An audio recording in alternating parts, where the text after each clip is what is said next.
Y creo que ya está listo. Hola doctores, con el gusto de siempre saludarlos. El día de hoy vamos a ver un tema que en lo personal me parece fundamental conocerlo, el cual es patología de la mama. Es un tema que es algo extenso, pero vamos a tratar de abordarlo de manera breve, tocando los puntos más fundamentales, los puntos esenciales en cada una de las patologías. Entonces, bueno, para comenzar un poco con la introducción, hablaremos de epidemiología. Y aquí es muy útil basarnos en Globocan como nuestra fuente de datos siempre que estemos haciendo algún tipo de presentación sobre oncología, ya que, como les mencionaba el doctor Pablo en la ponencia de ovario, es prácticamente la autoridad en cuanto a la epidemiología de cáncer. Este es un estimado del cáncer que tenemos en todo el mundo, en ambos sexos, y podemos ver que el cáncer de mama es el más prevalente. Esto es algo realmente importante si nosotros pensamos que solo el 1% de cáncer de mama se presenta en varones. Entonces, prácticamente toda esta incidencia va a ser del género femenino, como lo vamos a ver en la siguiente gráfica. Tenemos otros tipos importantes de cáncer, como es el cáncer de próstata o el cáncer de pulmón, que es el que más genera mortalidad y que en la actualidad ya está prácticamente mitad para varones y mitad para mujeres.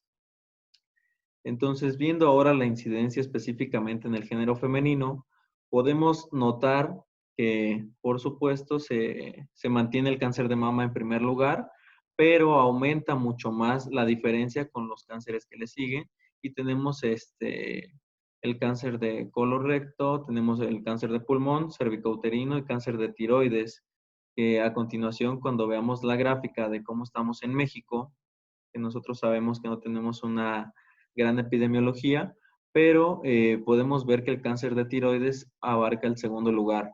Y esto es prácticamente un dato que revolucionó un poco el cómo ver la patología de tiroides también en mujeres, para que lo tengan en cuenta.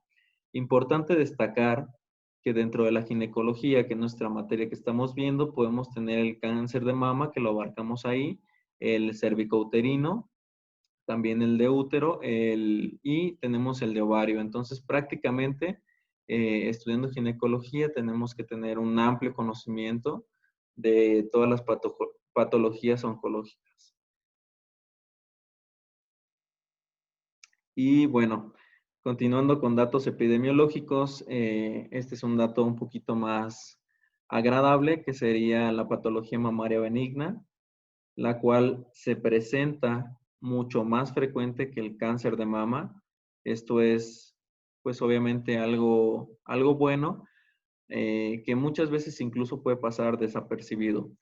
Algunos datos epidemiológicos, como es el que nos maneja la Guía de Práctica Clínica aquí de México, dice que incluso el 50% de las mujeres llegará a tener un tipo de patología mamaria benigna durante sobre todo la etapa fértil, pero suele pasar desapercibida.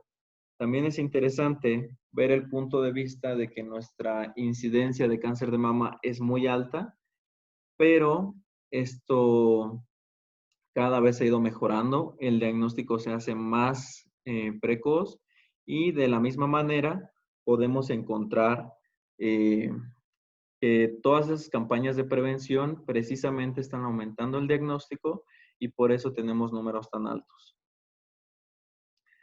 Me gustaría comenzar con algunos datos claves, algunos conceptos como es el de telorrea. Telorrea es definido como la secreción espontánea no fisiológica procedente del pezón y como podemos ver aquí, puede tener distintas características, las vamos a ir viendo.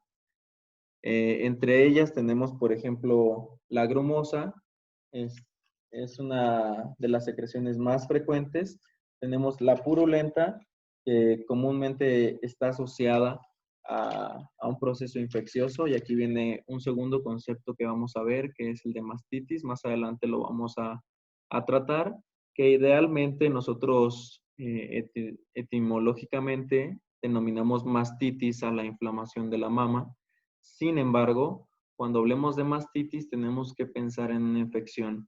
En algunos libros todavía nos definen mastitis directamente como infección, aunque no es del todo cierto. Mastitis podría ser solo una inflamación de la mama. Entonces, haciendo un poco de más detalle, en la grumosa, sobre todo se da por una inflamación en los conductos galactóforos. Entonces, este tipo de telorrea nos va a hablar de una retracción, una fibrosis de estos conductos, que eventualmente pueden generar un tipo de secreción que va a ser pegajosa. Se puede acompañar a veces un poco de material sanguinolento y se presenta sobre todo antes, durante y después de la menopausia, que es cuando tenemos diversos cambios en el organismo, sobre todo cambios atróficos. La acuosa, aunque curiosamente podría parecer la más inofensiva por su nombre, es una de las que más nos preocupa porque es una secreción extraña. Generalmente no se da y cuando se da tenemos que buscar hacer un diagnóstico un poquito más avanzado, indagar en los antecedentes en la exploración, porque la acuosa generalmente nos va a hablar de un cáncer mamario. Por otro lado, tenemos la secreción serosa, sanguinolenta y pues la podemos compartir aquí con la hemorrágica, ¿no? La serosanguinolenta sería eh, una combinación entre dos, podría denominarse una secreción mixta. Aquí fundamental pensar en el papiloma ductal. Esa de hecho era una de las preguntas que estuvimos viendo en los casos clínicos.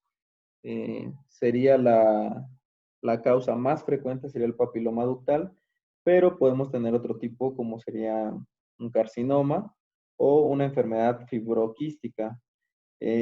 También vamos a encontrar sobre todo telorrea hemorrágica cuando veamos enfermedad de Payet. La enfermedad de Payet viene en la segunda parte de esta presentación. Y por último tenemos la lechosa, también conocida como galactorrea. Y si ustedes recuerdan cuando estuvimos viendo un poco del ciclo regulatorio de la mujer, veíamos cómo está regulado a través de la hipófisis. Una de las causas más frecuentes de una secreción lechosa que se presenta claramente en un periodo anormal, en un periodo que no es de lactancia, se debe a un tumor que tenemos en la hipófisis, un prolactinoma. Este prolactinoma a su vez estimula obviamente el trabajo, la producción de las glándulas mamarias y con esto pues podemos tener este tipo de secreción fundamental cuando nosotros estemos ante la presencia de una secreción, de una galactorrea, eh, ver si la paciente está en amenorrea, ese tema ya lo estuvimos revisando, porque este ciclo inhibe precisamente el ciclo menstrual, entonces la paciente tiene amenorrea, eh, tiene galactorrea y también a su vez suele tener alteraciones de la vista, porque recordemos que delante de la glándula hipófisis pasa el quiasma óptico, entonces para que lo tengan en cuenta, muy preguntado y hay que dominarlo. Aquí nos habla de que la mayor parte de los casos de telorrea responden a patologías benignas. Esto es cierto, pero hay que tener en cuenta que hay de telorrea a telorrea, entonces hay que tener bien en cuenta ese tipo de secreción y preguntarle a la paciente qué tan frecuente es. Aquí siempre pensar en que la paciente llega porque ha notado cosas extrañas, ha notado algún bulto, ha notado dolor, un cambio en la coloración o precisamente ha notado que comienza a tener secreciones. Entonces siempre es importante no solo quedarnos con que la paciente tiene secreción, sino preguntarle de qué color es, qué tan frecuente, a qué lo ha visto asociado. Y dentro de los trastornos benignos, otros que podemos destacar, son los de la inflamación, donde vemos mastitis y mastodinia. Aquí, de manera rápida, me gustaría decir que mastitis, como mencionaba anteriormente, se relaciona idealmente con una infección que puede ser de cualquier tipo, primordialmente es bacteriana, y lo más común pues sería un Staphylococcus aureus, un Staphylococcus epidermidis, obviamente por la cercanía que tiene los conductos con este patógeno que es saprófito de la piel, o se puede acompañar también de una secreción mixta con un estreptococo. Interesante aquí realizar la correlación clínica, que cuando tenemos una mastitis, la paciente va a presentar fiebre, va a presentar eritema y inflamación en general. Entonces, esto nos puede ayudar, pero el dato característico es la fiebre, que se va a diferenciar de cuando estamos presentando un cáncer de mama, que rara vez cursa con un aumento de la temperatura. Por otro lado, tenemos la mastodinia. Y la mastodinia, como pueden ver en este esquema, que traté de aquí representarles un ciclo, nos habla de un dolor en la mama, que también podemos referir como mastalgia, que va a ser cíclico. Esto quiere decir que va a aumentar con el periodo premenstrual y una vez que la paciente está menstruando se va a aliviar. La principal patología que tenemos asociada a mastodinia va a ser la mastopatía fibroquística, también conocida como una displasia mamaria. Esta es benigna y generalmente es de curso crónico.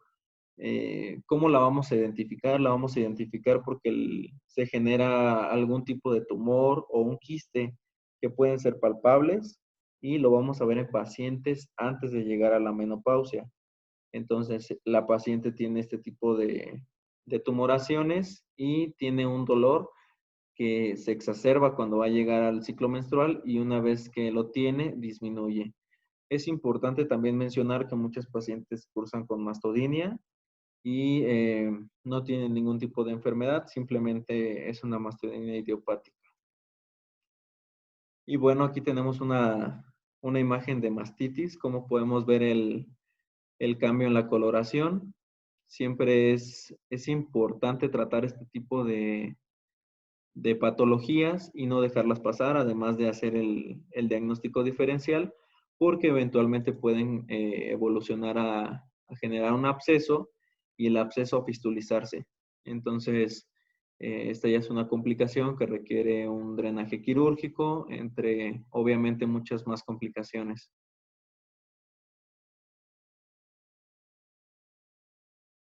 Me parece primordial el hecho de hablar de exploración física. Nosotros teníamos la idea de realizar la práctica en el laboratorio de habilidades clínicas con los maniquíes. Sin embargo, por obvias razones esto no se pudo llevar a cabo. Y aquí pues un poco de teoría de cómo debe ser la exploración física.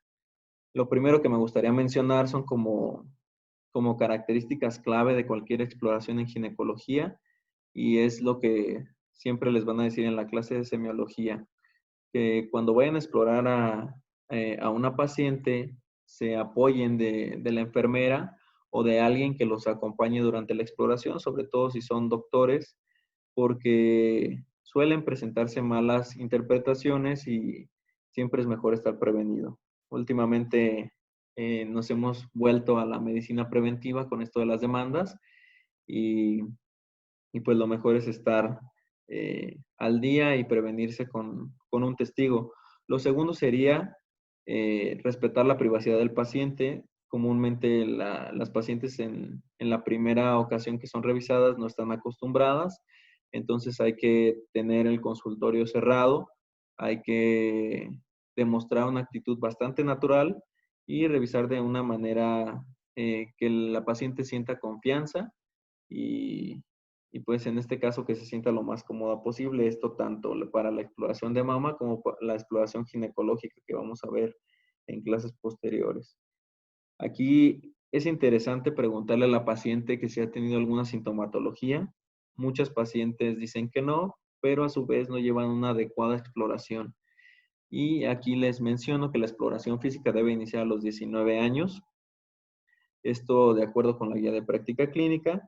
Y también mencionar, como vamos a ver más adelante, que cuando las pacientes tienen algún antecedente de importancia, como si sabemos que es un BCRA1 o BCRA2, o que es una paciente que ha tenido familiares, por ejemplo, su hermana, su mamá, con cáncer de mama y sobre todo cáncer de mama en edad temprana, pues vamos a realizar la exploración física a los 18, 19 años para evitar problemas. La incidencia de cáncer de mama antes de los 20 años es de 0%, entonces por eso se inicia esta edad. ¿Qué más es importante? Mencionar cómo se realiza la autoexploración y que la paciente se autoexplore enfrente de ustedes y ya podemos notar si tiene algunas deficiencias en la técnica y darles algunos consejos. Más adelante viene la diapo para ver cómo se realiza la autoexploración y ustedes enseñan a la paciente a autoexplorarse de manera adecuada. Esta exploración se debe de realizar, pues debería de realizarse de manera preferente 5 a 7 días después del comienzo de la menstruación. Esto debido a que cuando va a ser el periodo menstrual, las mamas suelen crecer, se vuelven más densas, más dolorosas y puede alterar nuestra percepción.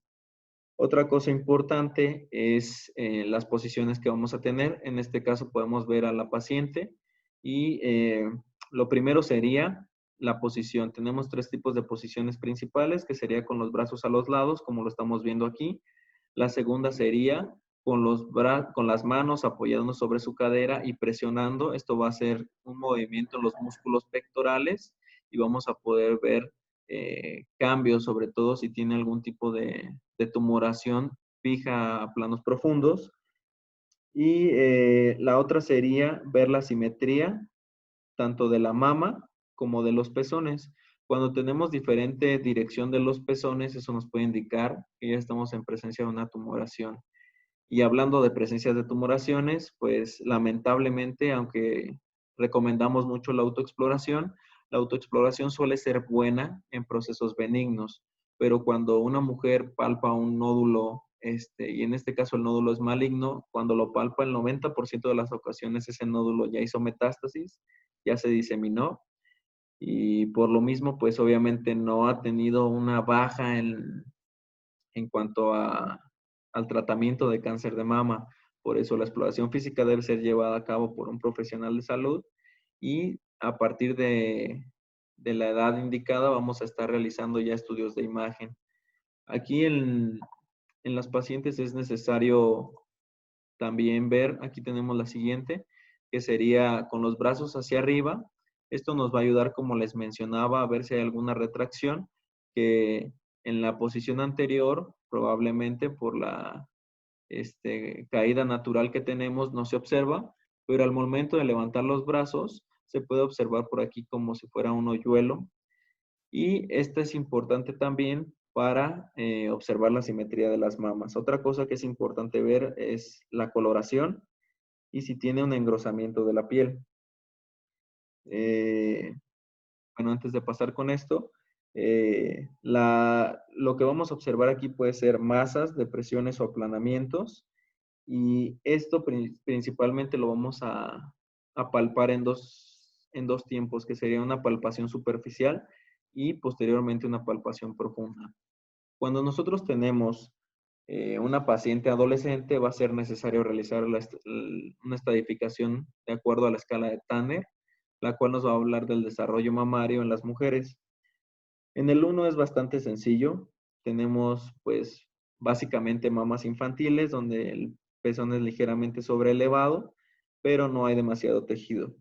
En el 2 tenemos areolas y pezones que sobresalen como si fuera un cono. Ese sería el estadio 2, por eso lo vamos a reconocer. En el estadio 3 ya tenemos un aumento en el crecimiento, como pueden ver en este dibujo, y podemos ver que se eleva en un mismo plano tanto la mama y la areola, perdón. Y en el estadio 4 tenemos ya un crecimiento del pezón y de la estructura mamaria, pero lo podemos ver como una segunda elevación.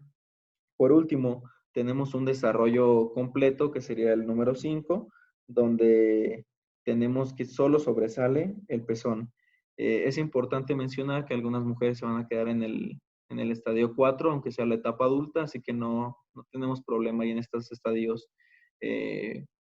Normalmente podemos ver esto en clases posteriores cuando vemos la exploración ginecológica más a fondo para ver los trastornos de desarrollo precoz o desarrollo tardío. Y aquí viene algo importante que me gustaría mencionar, que son los datos de peligro. Los datos de peligro que tenemos cuando realizamos una exploración física son precisamente la inversión del pezón.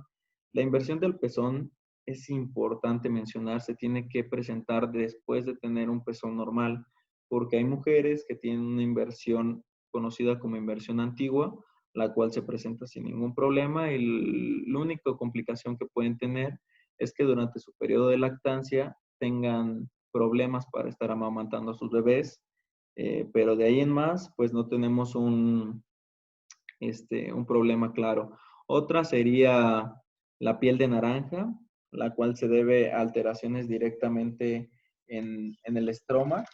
Y tenemos otro tipo de alteraciones que ya serían directamente con el tumor, que sería un tumor que está fijo a planos profundos. Nosotros lo tocamos, tiene bordes irregulares, tiene un crecimiento rápido. Cuando tengamos este tipo de características, hay que preocuparnos, hay que realizar eh, estudios diagnósticos para tratar de descartar lo más rápido posible un tipo de carcinoma y si es carcinoma, detectarlo en una etapa temprana. Otra cosa fundamental que tenemos que tener en cuenta es que la mayoría de cáncer no duele. Entonces, se siente la bolita, pero no duele. Y aquí la patología benigna de la mama, los otros tumores, algunos son dolorosos, como el fibroadenoma. Entonces, eso nos va a ayudar a hacer el diagnóstico. Esto no quiere decir que todos los tumores o todos los cánceres no duelan. Puede doler, sobre todo si es un estadio avanzado donde ya existen fístulas y complicaciones, pero de manera inicial se dice que el 85% de los cánceres de mama no duelen. Y bueno, en la exploración física, aunque es muy importante y siempre tenemos que hacerla, se debe mencionar sus bemoles, que sería que el estudio lo realizamos cada quien de acuerdo a la interpretación personal. Todavía no tenemos un método específico que nos parezca mejor. Prácticamente cada autor tiene libertad de hacerlo a su manera. Algunos libros de exploración lo que más nos recomiendan es esta técnica, donde nosotros vamos a abarcar esta zona, que sería desde la clavícula hasta el pliegue inframamario y desde el esternón hasta el borde o la línea axilar posterior. Entonces, cuando vayamos a explorar la parte lateral, tenemos que comenzar a palpar desde la axila. Aquí tenemos la mama, que generalmente la vamos a dividir en 4 cuadrantes, y en el cuadrante superior externo tenemos la cola de Spence, la cual es muy interesante porque aquí se va a dar un poco, o más bien mucho, de lo que vamos a hablar cuando veamos la diseminación linfática. Entonces, vamos a empezar a palpar con el dedo 2, 3 y 4 o dedo índice, medio y anular. Como les mencionaba, primero una palpación superficial y posteriormente una palpación profunda. Para que no se les pase y sea una exploración más sistemática, lo primero que vamos a hacer va a ser palpar la mama en esta dirección, generando como una especie de barrido hasta llegar al pezón y con la posición del brazo sobre la frente. Esto nos va a ayudar a exponer mejor la mama y una vez que queramos palpar la parte más medial, la mano va a simular que toca el cuello o la va a poner sobre su hombro y aquí vamos a realizar otras 2 vueltas más. Otras formas de realizarlo, como vamos a ver aquí, sería llevando líneas hacia el pezón de manera circular en sentido de las manecillas del reloj y esta que es la que vimos, que sería por medio de flechas hacia arriba, hacia abajo y como ustedes pueden observar, es la que suele abarcar más superficie y por eso la que recomendamos más.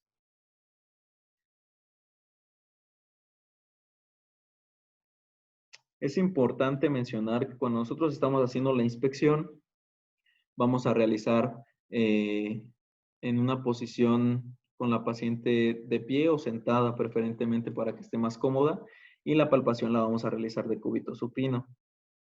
También vamos a realizarle algunos movimientos aquí, por ejemplo, que la paciente cuando eleva su mano o cuando aprieta sobre su cintura puede generar este tipo de retracciones después de la exploración física. Aquí es fundamental revisar si la paciente tiene telorrea, como estábamos mencionando anteriormente. Y como pueden ver en esta imagen, lo que les mencionaba, lo más común es que sea un papiloma. En este caso, vamos a dividir el papiloma en dos, que sería el papiloma solitario y el papiloma múltiple. El que nos preocupa es el papiloma múltiple. ¿Por qué nos preocupa? Porque el papiloma múltiple es más raro que dé telorrea. Lo vemos en mujeres más jóvenes y pues prácticamente tiene un riesgo de cáncer de mama altísimo de hasta el 40%. Este se puede asociar a una hiperplasia epitelial atípica, que lo vamos a ir viendo un poquito más adelante, y es el que nos preocupa. El papiloma solitario prácticamente es benigno y lo vemos en mujeres más grandes, a punto de llegar a la menopausia. Es el que nos da la telorrea, en este caso sobre todo serosanguinolenta, y no se asocia con riesgo de cáncer de mama. Así que en este caso las proliferaciones en los conductos galactóforos pues son únicas y no tenemos mayor problema. Aquí era un poco de lo que les platicaba. ¿Y qué más tenemos que checar? Por supuesto, la diseminación. La diseminación la vamos a ver más adelante, pero les voy adelantando que para cualquier cáncer, creo que no les había comentado, tenemos 3 tipos de diseminaciones, que sería la diseminación a través de la vía linfática, aquí es la más común. La segunda diseminación sería por vía hematógena y la tercera sería por continuidad o siembra. En este caso, la mama tiene un poquito de las tres.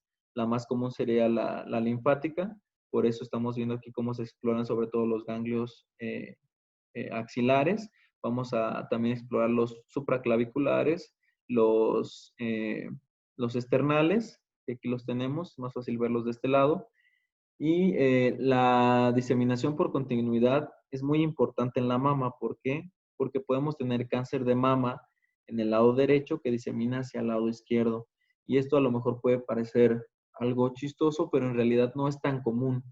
No es tan fácil que disemine de un lado a otro en otros órganos. Por ejemplo, el caso atrás del pulmón, aunque tenga una cercanía muy similar, el pulmón izquierdo con el pulmón derecho, así como está la mama izquierda con la mama derecha, el pulmón es muy raro que metastatice de un pulmón a otro y el ejemplo clásico de esta metástasis pues siempre es la mama. Otro sería por medio de vía hematógena, que sería la sangre. Entonces, para que lo tengan en cuenta, la vía más común sería la vía linfática. Y aquí el Williams nos recomienda una forma de describir nosotros en la nota una tumoración. En este caso tenemos una tumoración. Es importante mencionar el tamaño. Es una tumoración de 2.5 centímetros. Lo podemos ver en la mama izquierda a 6 centímetros del pezón. Y hay dos formas que son las más comunes. Sería dividir la mama en cuadrantes o por medio de las manecillas del reloj, que sería 1, 2, 3, 4, 5, 6. En este caso sería a las 10 en punto. Entonces tendríamos un tumor de 2.5 centímetros. Obviamente lo describimos si tiene bordes irregulares, si es móvil, no es móvil, si es doloroso, a 6 centímetros del pezón y a las 10 en punto.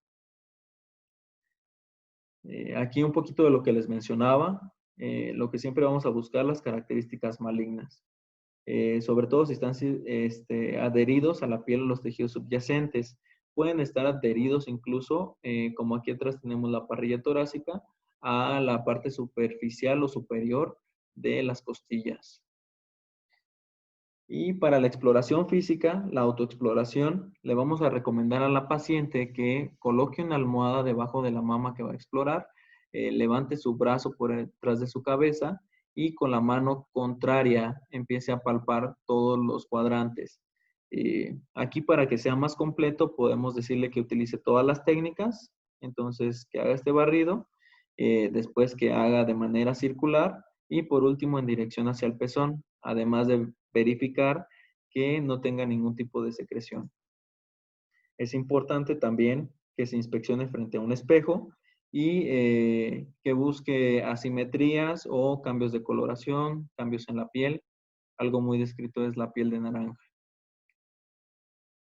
Y para entrar ya de lleno con las tumoraciones vamos a platicar sobre los tipos que tenemos. En este caso, pues estas serían las que siempre quisiéramos encontrar, las no proliferativas. Y de aquí vamos a destacar el fibroadenoma y los quistes, que los vamos a tocar un poquito más adelante. Por otro lado, tenemos tumoraciones que son benignas, como las proliferativas, pero que tienen cierto riesgo de llevar a cáncer. En este caso, las que no tienen atipia, pues tienen un riesgo más bajo y las lesiones proliferativas con atipia tienen un riesgo más alto. De hecho, cuando veamos este cáncer ya en forma, veremos que estos son los dos tipos más frecuentes de cáncer de mama que tenemos. Entonces, ¿qué mejor que encontrar estos en un estadio todavía benigno, como una lesión proliferativa? Eh, Vamos a pasar precisamente al fibroadenoma. Quiero que se lo superlleven. Es el tumor benigno más frecuente. Es un tumor móvil, esférico, ovoide y puede ser multilobulado. En este predomina el tejido fibrótico, por lo cual recibe su nombre.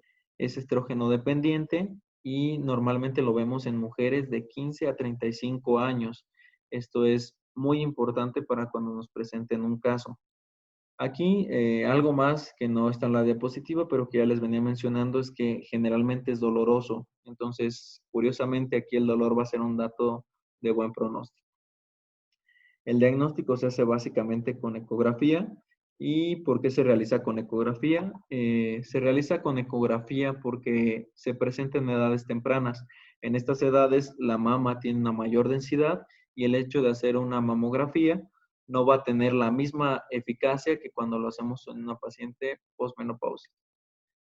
Así que lo que esperamos encontrar, obviamente, es una imagen que nos va a reportar el servicio de imagenología, donde vamos a tener un tumor de características totalmente benignas. Es un tumor prácticamente bien definido, que no está asociado a bordes, más bien a tejidos profundos. Y tenemos algo muy interesante aquí, que si nosotros realizamos, aunque como les menciono no está indicado la mastografía, podemos encontrar este tipo de calcificaciones, que nosotros la vamos a llamar calcificaciones en palomita de maíz. Aquí es muy interesante que las calcificaciones sean un dato benigno. También cuando estábamos viendo con el doctor Pablo el cáncer de ovario, nos hablaba de los cuerpos de Samoma, que son calcificaciones que nos hablan de algo benigno. Aquí no confundirnos, no siempre la calcificación es algo benigno. En el fibroadenoma es un buen dato, es un dato que nos ayuda a identificarlo, pero cuando hablamos de calcificaciones hay que ver qué tipo de calcificaciones son para no dejar pasar ningún tipo de carcinoma.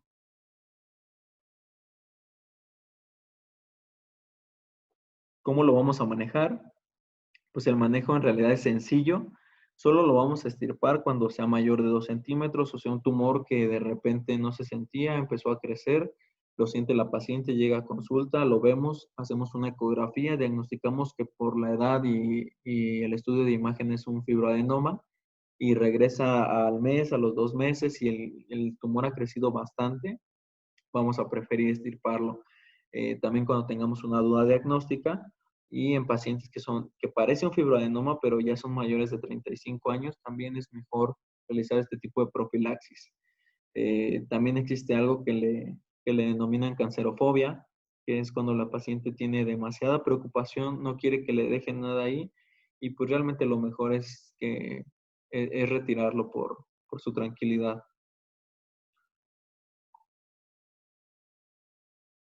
Aquí tenemos el caso clínico número 1. Pues esta presentación de hecho se subió un poco tarde por el hecho de darles oportunidad a que contestaran los casos. Yo en lo personal me llevé la desmotivante sorpresa de que nadie se animó a contestar ninguno de los casos en el grupo de WhatsApp. Tuve por ahí dos respuestas por medio de mensaje privado, que fue de Cornejo y Fátima. Ellos no habían leído el tema, pero se pusieron a investigarlo y pudieron contestar de manera bastante bien. todos los casos clínicos. Entonces, pues aquí ya dependerá de cada quien cómo particularmente aprovechen el material y pues también pensar si el hecho de tener un curso ya de manera en línea les está pareciendo fútil o, o se ha perdido algo el interés, porque también he visto que han bajado el número de visitas en los videos y no han estado contestando, por ejemplo, las preguntas que les hacen en videos anteriores, como el de EPI, ¿no? Entonces, pues yo creo que vamos a hacer un consenso para ver si continuamos trabajando de esta manera, la cambiamos o simplemente terminamos el módulo de gineco y dejamos ya el módulo de obstetricia para otra ocasión. Entonces, entrando en materia, el caso clínico número 1, tenemos un femenino de 21 años de edad y aquí nos está hablando de algo muy interesante. Presenta una tumoración de 2 centímetros de diámetro en el cuadrante inferior externo de la mama derecha. Es indoloro, es consistencia firme, superficie lisa, forma ovoidea, es móvil, bien delimitado y no tenemos antecedentes de telorrea, ni de piel de naranja, ni retracción del pezón. Entonces aquí es un caso clínico cantadito, que lo podemos contestar con las 2 diapositivas anteriores. Tenemos una paciente en una edad donde sería rarísimo encontrar un cáncer de mama, sino es sobre todo una predisposición muy fuerte hereditaria, 2 centímetros de diámetro, la consistencia, las características y estas características que no nos las deberían de poner, pero nos las ponen para guiarnos más de que no es un tumor maligno, no tiene derrame, no hay piel de naranja y no hay retracción del pezón. Entonces, nos daba estas 4 opciones. Absceso, como estuvimos viendo anteriormente, se ve muy diferente. El absceso cursa con inflamación, cursa con un dolor crónico y es totalmente un cuadro muy distinto. El carcinoma lo vamos también a eliminar un poco por el hecho de que no tiene ningún tipo de dato que nos esté orientando hacia ese diagnóstico y por la edad. Y bueno, nos quedaríamos entre el fibroadenoma y la ectasia de los conductos mamarios. Por la edad, sobre todo, nos vamos a ir con el fibroadenoma y por los datos clínicos. O sea, si no saben los datos clínicos, tumor más frecuente en esta edad es el fibroadenoma, entonces fibroadenoma. Y vamos a entrar con la segunda patología que quería tocar, que es el quiste mamario. Este lo vamos a encontrar ya en pacientes más grandes, de 40 a 50 años. Es indoloro, tiene forma redondeada, es liso y móvil y no está adherido a planos profundos. Aquí es importante mencionar que a veces se va a poder palpar y a veces no. Tenemos una variante que es el galactocele. El galactocele es un quiste, pero es un quiste de leche. Entonces, nada más varía un poquito el contenido. Y aquí es igual el diagnóstico por medio de una ecografía. Siempre que ustedes vean una bolita así en el ultrasonido que es anecoica o hipocoica y tiene bordes bien definidos, ustedes van a apostar por quiste, sea el tejido que sea. Siempre que sea así redondo, bien delimitado de los bordes, vamos a pensar que es un quiste, ¿sale? Y esto nos lleva al caso clínico número 2, donde tenemos un femenino de 25 años con un nódulo mamario palpable de aparición brusca. En la ecografía muestra un nódulo anecoico o anecogénico de límites muy precisos, morfología regular y refuerzo posterior. Esto de refuerzo posterior lo vamos a ir aprendiendo conforme vayan avanzando. Son diversos tipos de formas de denominar los artefactos que nos marca el ultrasonido. Otro común sería, por ejemplo, la sombra acústica, entre otros, ¿no? Entonces, es único y tiene 3 centímetros de diámetro. El diagnóstico más probable y nos dan estos 4, ¿no? Aquí, pues cáncer de mama lo quitaríamos un poco. Otra vez nos quedaríamos por la edad entre el fibroadenoma y el quiste, pero la ecografía prácticamente nos hace el diagnóstico de quiste, ¿no? Entonces, la respuesta correcta en este caso era la A. Y otro tipo de tumores que tenemos de predominio benigno y que hay que conocer es el adenoma, el hermanito menor del fibroadenoma, mucho menos frecuente. también lo vamos a ver en mujeres jóvenes y es un tumor muy bien delimitado que tiene escaso estroma y que vamos a darle un tratamiento de manera fácil a través de una cirugía. Tenemos la ectasia ductal, el cual lo tenemos en mujeres perimenopáusicas. Este se va a asociar a tabaquismo casi siempre. Y aquí, ¿qué es interesante? Que si nosotros no lo tratamos, puede generar un absceso y este absceso va a buscar por dónde drenar, lo que nos va a dar una fístula normalmente hacia la piel. Entonces ya nos va a meter ahí una complicación y vamos a tener que entrar a quirófano con el tratamiento. Para entrar ya de lleno con el tema de cáncer de mama, me gustaría empezar con estos factores de riesgo, los cuales vamos a dividir en modificables y no modificables. Dentro de los modificables, pues tenemos la nuliparidad.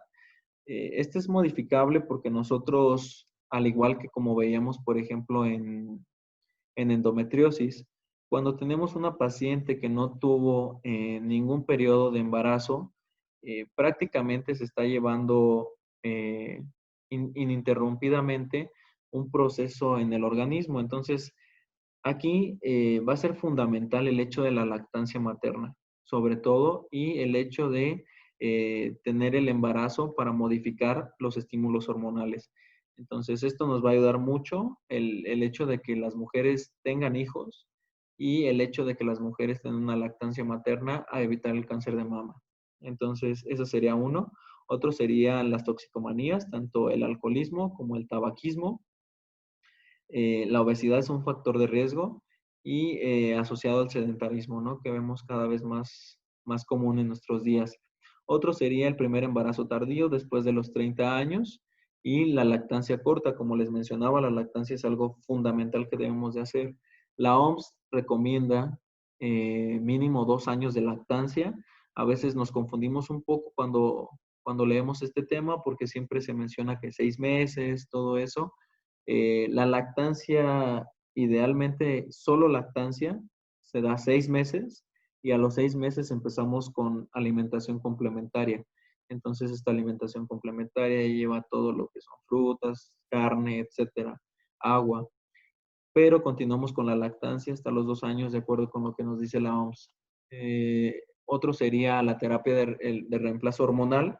Aquí en general recordar que el cáncer de mama se ve afectado por las hormonas, por los anticonceptivos orales, sobre todo cuando tenemos un uso crónico, ¿no? De más de 10 años y esto es algo muy interesante que vamos a retomar cuando veamos el tratamiento porque tenemos tumores que son dependientes de estrógenos y con esto vamos a poder dar diferente manejo. Por último, tenemos como factor de riesgo la diabetes, que yo pondría un poco más en no modificable, porque nos puede dar diabetes, pero la podemos también prevenir. Entonces, no modificables, esto quiero que se queden con ellos, el BRCA1 y el BRCA2. Estos son los más comunes, los más frecuentes y los que más les van a preguntar. Prácticamente tener esto podría ser una, una cuestión de aumentar las probabilidades en un número muy interesante, muy importante de tener cáncer de mama. Otro sería las lesiones histológicas precursoras. Aquí hablar precisamente esto que nos mencionan acá, las enfermedades mamarias benignas proliferativas. Si nosotros tenemos una enfermedad mamaria benigna como las que ya estuvimos viendo con anterioridad y no la tratamos, no la detectamos, no la vemos, eventualmente esta lesión puede modificar su proceso que llevaba de manera benigna y transformarse hacia una enfermedad maligna, en este caso un cáncer.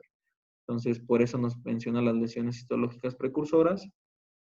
Aquí la menopausia tardía y la menarquía precoz va a ser muy importante lo que les menciono otra vez, el hecho de durar tanto tiempo con la estimulación hormonal, esto no lo aumenta el hecho de menstruar a temprana edad o el hecho de dejar de menstruar a una edad bastante tardía, como son los 55 años. Otra cosa interesante, la radioterapia de tórax. Aquí, pues a ver, me gustaría que mandaran al grupo a cuánto equivale una tomografía de tórax, a cuántas radiografías simples Entonces, pues no digan nada, nada más manden el número y sirve que veo quién está viendo los videos, ¿no? De radiografía de tórax. Esto ya todos sabemos, es un factor cancerígeno importantísimo. De hecho, a eso le atribuyen que en la actualidad tengamos tanto cáncer de tiroides a la radioterapia. Otra cosa importante, la densidad mastográfica aumentada, tampoco lo podemos modificar. Un antecedente de cáncer, aquí el antecedente de cáncer va a ser que la paciente ya haya tenido otro tipo de cáncer o que la paciente tenga familiares que hayan tenido cáncer, sobre todo de primer grado, la mamá o las hermanas, y bueno, también muchísimo si es un varón, porque eso quiere decir sobre todo una predisposición, como les pongo aquí, una predisposición genética, y vamos a tener especial cuidado en los pacientes que tienen familiares con cáncer a temprana edad. Eh, pues esto sería todo. Por cuestiones de tiempo, decidimos dividir el video en dos partes. Sería la primera parte. Prácticamente nos queda hablar del diagnóstico, de los métodos diagnósticos para que les den una checadita a ecografía, a la mamografía, ver qué es la biopsia por aguja simple o por aguja gruesa, en qué casos está indicado, en qué casos no, ver un poco del VIRAX, que va a ser la etapificación que tengamos de la lesión. Y también la parte más compleja desde mi punto de vista sería hablar del tratamiento. En este caso es todo un mundo hablar del tratamiento de cáncer de mama. Vamos a tratar de resumirlo eh, para que sea lo más recordable posible, ¿vale? Entonces, bueno, nos estamos viendo. Les mando un saludo.